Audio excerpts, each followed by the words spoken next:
Oggi vi voglio presentare il diritto di Carlos Alcaraz e spiegarvi da dove prende così tanta esplosività nel colpire la palla.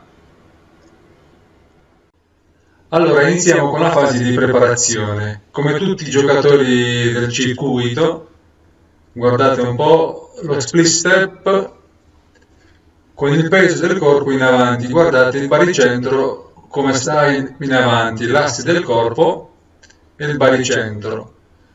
L'impugnatura che usa Carlos Alcaraz per il diritto è la semi-western. Da qui inizia la fase di preparazione. Guardiamo un po'.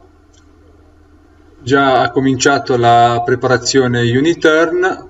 Guardate come ha rotato il tronco. Guardate. Ha ruotato il tronco insieme alle braccia e alla racchetta.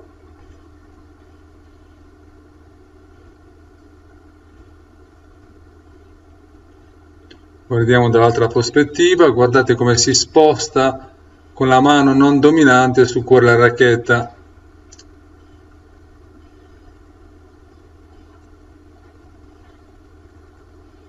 E qui inizia la preparazione U-turn. Andiamo avanti, vediamo un po' da dove Alcaraz prende così tanta energia per poter eseguire questo diritto fulminante. Iniziamo con la preparazione. Guardate come sta portando con la mano non dominante la racchetta indietro. Guardiamo un po'. Guardate. E come il gomito del braccio dominante è sotto l'altezza della spalla. Vediamo un po' cosa succede dopo. Guardiamo un po'. Guardate l'angolo tra il braccio e il tronco è di 81 gradi. Vediamo dall'altra prospettiva.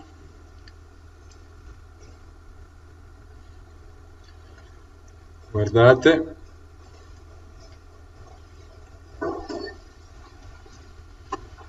Sempre lo stesso angolo tra il braccio e il tronco.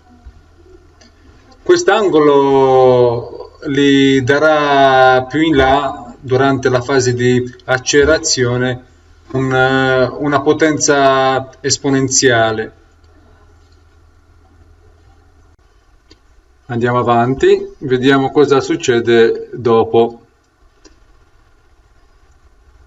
Guardate, qui sono due cose importanti che farà accumulare tanta energia ad Alcaraz. Guardate, la prima cosa è portare il braccio non dominante molto dietro. Guardate dove è arrivata la mano non dominante, dietro alla spalla dominante. Questo che gli permetterà di ruotare molto il tronco, quindi farà una torsione accentuata. E l'altra cosa, guardate che il polso è dritto, quindi leggermente flesso verso il basso. Qui anche questa cosa gli permetterà di accumulare tanta energia. Vediamo come finisce la fase di preparazione. Andiamo avanti.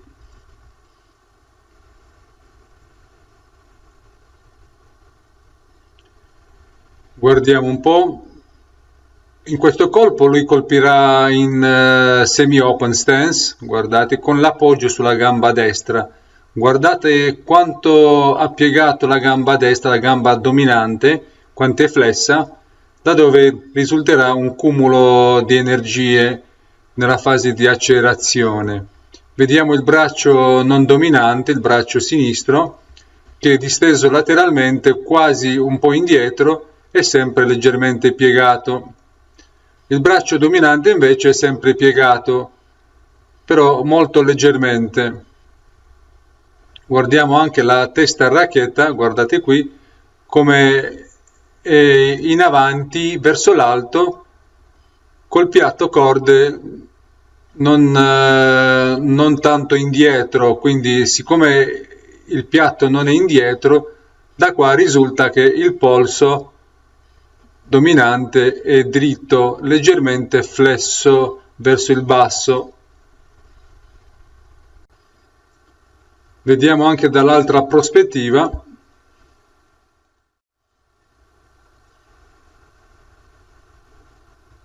Un'altra cosa importante, prima del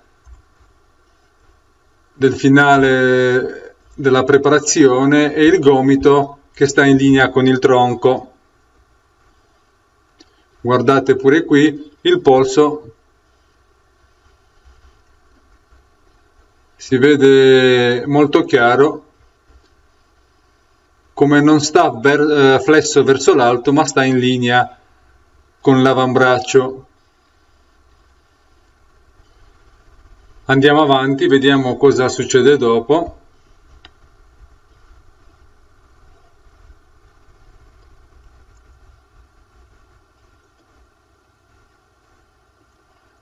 Guardate un po', allora lui in questo diritto si è fermato in semi-open stance, quindi colpirà il diritto inside in semi-open stance. Si vede come il baricentro è sulla gamba dominante, quindi leggermente indietro. Vediamo dall'altra prospettiva.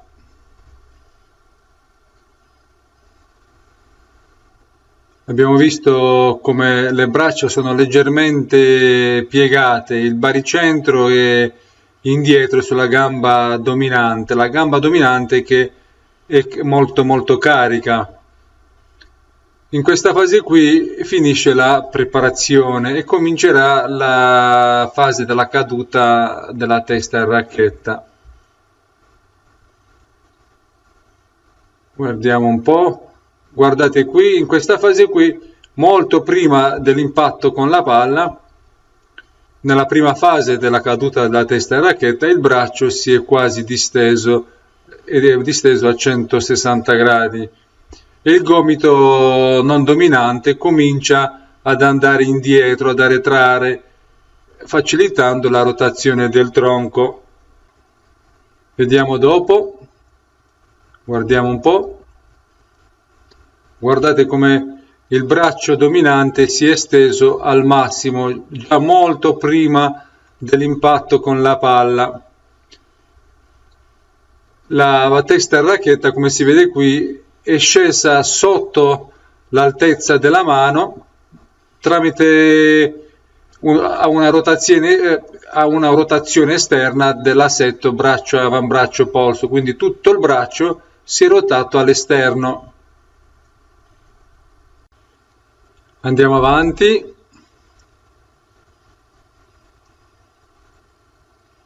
Guardate come il polso si è flesso quasi a 90 gradi e come il braccio destro, il braccio dominante, è leggermente indietro al tronco, quindi il tronco si è ruotato prima e il braccio è rimasto leggermente indietro. Andiamo avanti, vediamo, guardate che il tronco è arrivato frontale alla rete, quindi anche il braccio è arrivato all'altezza del tronco, il tronco e il braccio stanno in linea e guardate la racchetta come sta indietro, si nota come il polso è flesso a 90 gradi. Guardate il tappo che è rivolto verso la palla, quindi la punta racchetta indietro e il tappo in avanti. Vediamo dall'altra prospettiva cosa succede. Guardate.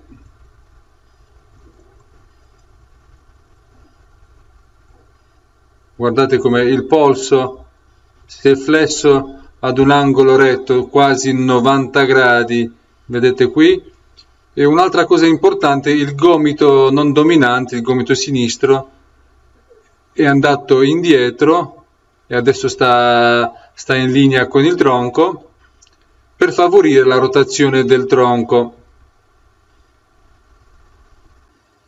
Andiamo avanti, guardate come si vede anche qui che il tappo sta rivolto verso la palla e il braccio destro, il braccio dominante, è completamente disteso. Andiamo avanti, vediamo dall'altra prospettiva cosa succede dopo.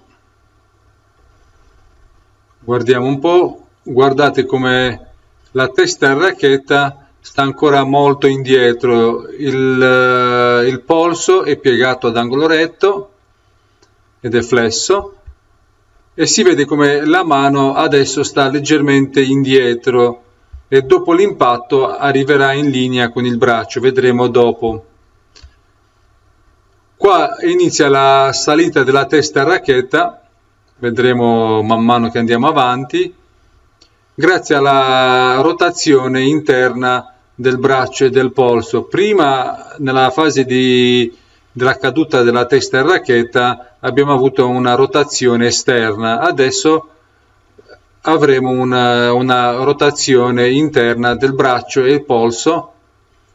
Questa rotazione inizia sempre prima dell'impatto.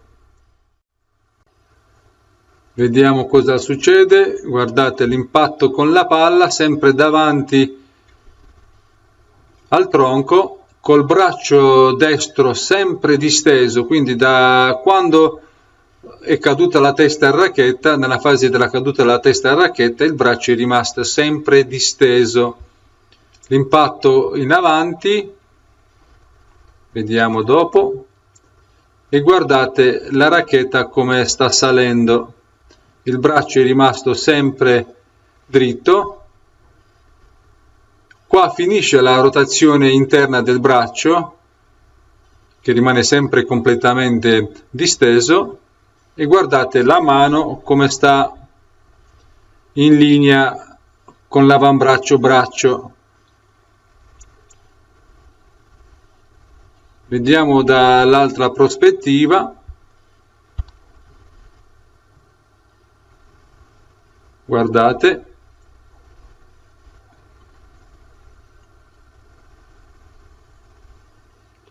Guardate come la testa in racchetta sta salendo grazie alla rotazione dell'assetto braccio, avambraccio, polso. Guardate.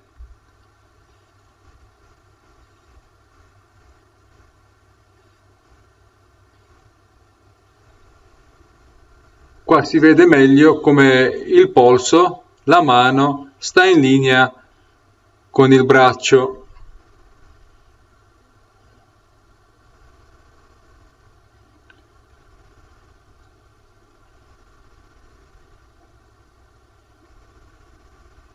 Guardate, torniamo un po' indietro, guardate come la racchetta è salita, guardate come il braccio è rimasto disteso.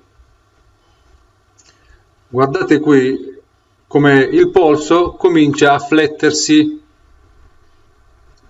verso il basso. Guardate qui che non sta più in linea con l'avambraccio, ma si è flesso verso il basso. Lo vedremo meglio dall'altra prospettiva.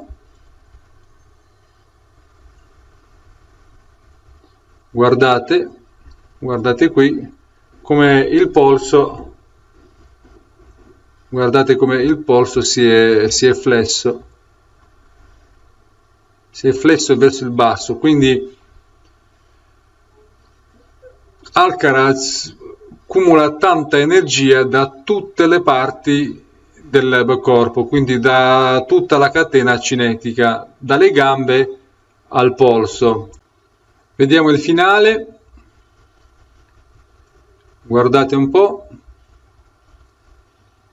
in questo diritto inside in con il salto, guardate,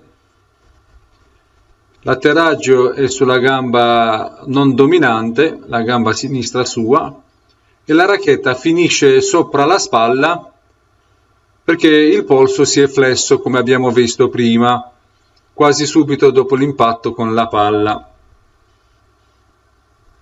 Vediamo dall'altra prospettiva. Guardiamo un po'. Guardate l'atterraggio sulla gamba non dominante, e in questo caso la racchetta è arrivata a toccare il braccio non dominante. Quindi qua si vede come Alcaraz più o meno tocca con il manico il braccio non dominante. Nel finale, come la maggior parte dei giocatori, la testa sta avanti e il mento sta sopra la spalla non dominante, la spalla dominante, scusate. Allora, questa è la tecnica del diritto di Alcaraz.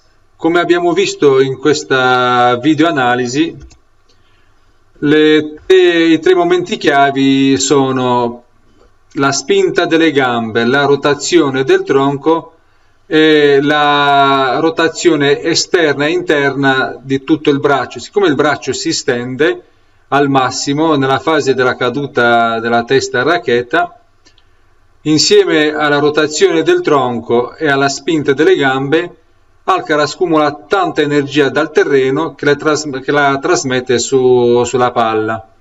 Guardate quanta esplosività. La preparazione è lenta, dopodiché esplode, spingendo con le gambe molto velocemente.